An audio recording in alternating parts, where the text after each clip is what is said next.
Green agriculture का doctor Arif Khan sir. Doctor Arif Khan sir हमारे teacher के सम्मानित टीचर की तरह सरकार में सिलसिले मिलता रहता है। इस कार्यक्रम के कोऑर्डिनेटर साहब और फैकल्टी मेंबर्स, मेरे साथ जो वैज्ञानिक और सबसे पहले मेरे सभी स्टूडेंट्स, आप सभी का व्यक्तिगत रूप से और कृषि विज्ञान केंद्र वैज्ञानिक के रूप में यहाँ पे आपका अभिनंदन करता हूँ।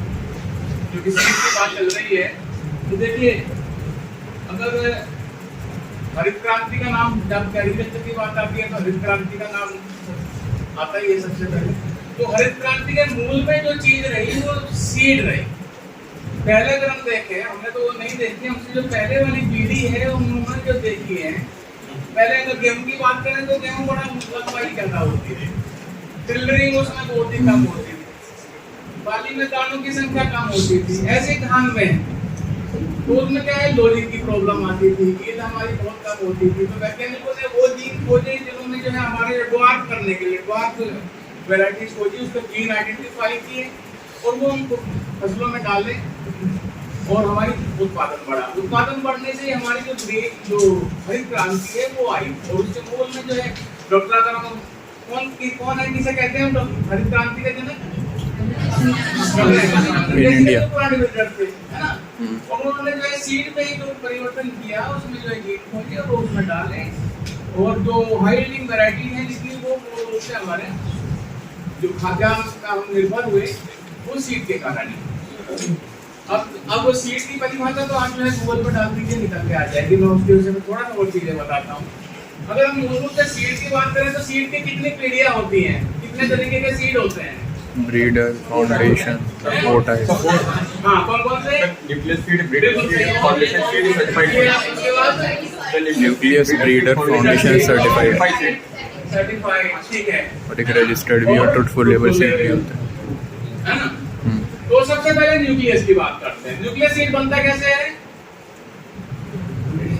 जो और कहाँ बनता है? रिसर्च इंस्टीट्यूट में मिल रिसर्च सेंटर में बनता है न्यूक्लियस सीड, ठीक है। जिस ब्रीडर ने वो वैरायटी निकाली तो उसका न्यूक्लियस सीड सबसे पहले उसके पास होगा। जैसे जो डॉक्टर साहब ने कौन सी वैरायटी का जिक्र किया था अभी डॉक्टर अमन सर ने?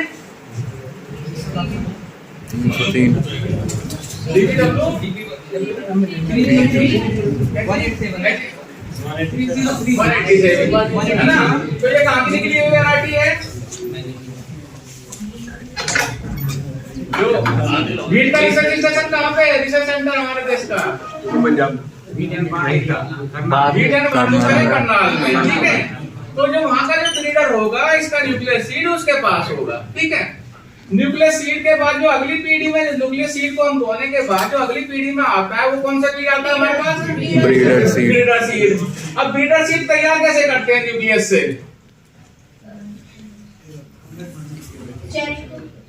हाँ बताओ बेटा। हाँ, जेनेटिक उसमें 100% प्योरिटी होती है। जेनेटिक प्योरिटी इंश्योर कैसे करते हैं? जो न्यूक्लियस सीड होता है हम उसका जो है एक प्लांट का सीड इकट्ठा एक ही उसमें लेते हैं। मान लिया हमने अरहर का ले लिया है ना, अरहर को उसके न्यूक्लियस सीड तैयार कर लिया, उसके जितने भी बीज हमारे पास आएंगे हम उन्हें एक ही लाइन में बोएंगे। दूसरे प्लांट के बीज हम दूसरे लाइन में बोएंगे ताकि जो उसकी जो प्योरिटी, उसे कहते हैं प्रोजेनी कहते हैं।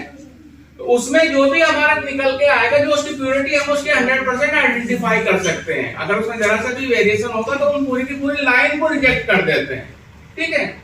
तो ये हो गया हमारा ब्रीडर सीड आएगा। ब्रीडर सीड पे अगर हम टैग की बात करें कौन से कलर का टैग होगा? गोल्डन येलो, ठीक। और उसके बाद जब हम ब्रीडर सीड को से कौन सा सीड तैयार होगा हमारा? फाउंडेशन। अब कोई भी चीज अगर हम बीज तैयार कर रहे हैं, ब्रीडर से हमारा फाउंडेशन आएगा, फाउंडेशन से हमारा सर्टिफाइड आएगा। तो इसे बीज तैयार करने की हमारी एक प्रक्रिया है। देखिए न्यूक्लियस सीड तो हमारा उसी ब्रीडर के पास होगा, ठीक है। जो हम ब्रीडर सीड तैयार करेंगे तो ब्रीडर सीड उस ब्रीडर की देखरेख में तैयार होता है ताकि 100% जेनेटिक प्योरिटी हम इंश्योर कर सकें। अब उसके करने के बाद वो चाहे हम फाउंडेशन सीड तैयार कर रहे हैं, चाहे ब्रीडर कर रहे हैं, चाहे सर्टिफाइड कर रहे हैं, उसके कुछ मानक हैं, कुछ प्रक्रियाएं हैं। वो प्रक्रियाएं क्या क्या है? देखिए सबसे पहले जब हम बीज तैयार करते हैं तो सबसे पहली चीज होती है हमारी आइसोलेशन डिस्टेंस। आइसोलेशन डिस्टेंस का क्या मतलब है? मिनिमम सेम दो क्रॉप के बीच की डिस्टेंस कितनी होनी चाहिए? क्या चीज? कितनी दूरी? मिनिमम सेम क्रॉप्स के बीच की, उसके आसपास के दायरे में। तो मतलब दो वैरायटी है उसी फ्रूट की, वो किस लिए मेंटेन करते हैं हम? प्योरिटी और वो मेंटेन किस करने चीज के पर लिए। निर्भर करता है हमारा? फसल हमारी जो है सेल्फ पोलिनेटेड है या क्रॉस पोलिनेटेड है। ठीक है, क्रॉस से सेल्फ ज्यादा पोलिनेटेड में हमारी जो है आइसोलेशन डिस्टेंस कम होती है। क्रॉस पोलिनेटेड में ज्यादा होती है। और वो बाकायदा हर एक क्रॉप की जो है आइडेंटिफाई की हुई है और वो लिस्टेड है। आप गूगल पर देखेंगे सभी क्रॉप की निकल आएगी, ठीक है। जैसे अगर हम जो है मस्टर्ड की बात करें उसमें 300 है, गेहूं की बात करें तो उसमें जो है 6 है, और दलहनी फसलों की करें तो 10 मीटर है। पूरी की पूरी लिस्ट हर एक फसल की हमारी निकल आती है। तो जब हम खेत का सिलेक्शन कर रहे हैं, बीट सीड प्रोडक्शन के लिए कर रहे हैं, तो सबसे पहले हम मेंटेन करते हैं कि आइसोलेशन डिस्टेंस हमारी एंश्योर हो जाए। अब उसके बाद जो अगला स्टेप आता है हमारा, उसमें वो आता है कि हमारा देखिए उसमें अगर सर ने सीडेट की बात की थी तो उसमें हर एक चीज का की बीट कितने मिनिमम कितने मतलब उससे आगे थ्रेशोल्ड लिमिट तय की हुई है कि इससे ज्यादा बीट नहीं होनी चाहिए। उसमें किसी डिजीज की मतलब कोई डिजीज नहीं होनी चाहिए, डिजीज वाले प्लांट नहीं होने चाहिए। तो ये हम जैसे हम क्रॉप प्रोडक्शन आपने पढ़े होंगे, क्रॉप प्रोडक्शन के कोर्स पढ़ लिए हैं, हर एक क्रॉप है ना, क्रॉप प्रोडक्शन के कोर्स आपने बताया गया होगा ना, एग्रोनॉमी वाले सर ने बताया गया होगा। तो उसमें जितने भी हमारी जो पैकेज ऑफ प्रैक्टिस है पूरी की पूरी हम एंश्योर करते चलते हैं। जब हम सीड प्रोडक्शन के लिए कोई चीज कर रहे हैं तो उसमें हमारा एक तो हमारा आइसोलेशन डिस्टेंस हो गया, दूसरी चीज आती है उसमें रोगिंग। रोगिंग क्या होती है? Removal of off type plant. कोई भी अगर ऑफटाइट प्लांट है उसमें दिख रहा है तो जैसे देखिए जैसे जैसे हम एक पीढ़ी से अगली पीढ़ी में बढ़ेंगे तो उसमें ऑफटाइट प्लांट होने की हमारी संभावना बढ़ती चली जाएगी। सबसे ज्यादा जेनेटिकल फ्रीक्वेंसी किसमें होगी? हमारी न्यूक्लियस सीड में होगी, ठीक है। उसके बाद ब्रीडर में आएगी, उसके बाद हमारी फाउंडेशन में आएगी, और उसके बाद हमारी सर्टिफाइड में आएगी। ये हमारा जैसे जैसे करेंगे तो हमारी जो इम्प्योरिटी आएगी उसमें दूसरे ऑफटाइट प्लांट आने की हमारी संभावना थोड़ी थोड़ी बढ़ती चली जाती है, क्योंकि हैंडलिंग में या किसी भी तरीके से दूसरे प्लांट के भी आ सकता है। तो आप इस तरीके से करेंगे। अब ये इसके करने के लिए देखिए अब ये तय कौन करेगा कि भाई ये अपने कोई भी किसान या हम जो है सीड प्रोडक्शन तैयार कर रहे हैं, ये मानक हमने पूरे किए हैं या नहीं किए हैं। इसके लिए जो है संस्था ऑलरेडी बनाई गई है, सीड सर्टिफिकेशन एजेंसी। हम लोग अपने आप को वैज्ञानिक कहते हैं, हम वैज्ञानिक हैं, यूनिवर्सिटी के वैज्ञानिक हैं, परंतु अगर हम अपने खेत पर सीड प्रोडक्शन तैयार कर रहे हैं तो हमारे खेत को भी सर्टिफाई करने के लिए वही लोग आते हैं, ठीक है। वो सर्टिफाई करेंगे कि जो मैंने मानक आपसे बताता जा रहा हूँ कि आइसोलेशन डिस्टेंस हमने मेंटेन की है नहीं की है, हमने उसमें रोगिंग की है नहीं की है, हमने क्या नाम है उसमें वीड का क्या कोई क्या नाम है कोई वीड मतलब इन्फेक्शन नहीं है, कोई डिजीज का इन्फेक्शन नहीं है। तो ये चीजें सभी इन्फॉर्म करने के लिए वो हमारे सीड सर्टिफिकेट के जो एजेंट थे, सीड सर्टिफिकेशन एजेंसी के जो इंस्पेक्टर्स हैं वो आते हैं, वो इस चीज को सर्टिफाई करते हैं। और जो टैग की बात की है आप, है ना, तो वो टैग वही प्रोवाइड करते हैं कि हाँ ये इन्होंने जो है ये सभी इंश्योर किया है, जितने भी इसकी पैकेज ऑफ प्रैक्टिस है तो उसके मानक है वो सभी इन्होंने अपनाए हैं।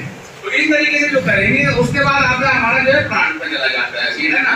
प्लांट में भी क्या होता है कि हर एक चीज का जो है सीड में क्या चीज होनी चाहिए, उसका साइज होना चाहिए। तो उसमें जो है अलग अलग जो है मान लिया कोई भी छोटा रह जाता है ना, जो मानक है हमारा उसमें अलग अलग हमारे जो है झंडे लगे हुए होते हैं ना, तो उस साइड से अगर जितना भी होगा हमारा जो छोटा होगा दाना वो बाहर निकल जाएगा, और जो हमारा यूनिफॉर्म साइज के हमारे जो है हमारे सीड है वो हमारे पास आ जाएंगे, और वहां से हमारा बैग होके वो हमारा उसके लिए क्या नाम है बुआई के लिए अगले साल के लिए चला जाएगा। तो ये सीड प्रोडक्शन की जो प्रक्रिया है ये इसमें अगर आपको कोई सवाल है तो मुझसे पूछ लीजिए। चलो बहुत बहुत धन्यवाद, और मैं धन्यवाद देता हूँ कि आपने मुझे अपनी बात करने के लिए मंच दिया। धन्यवाद सर।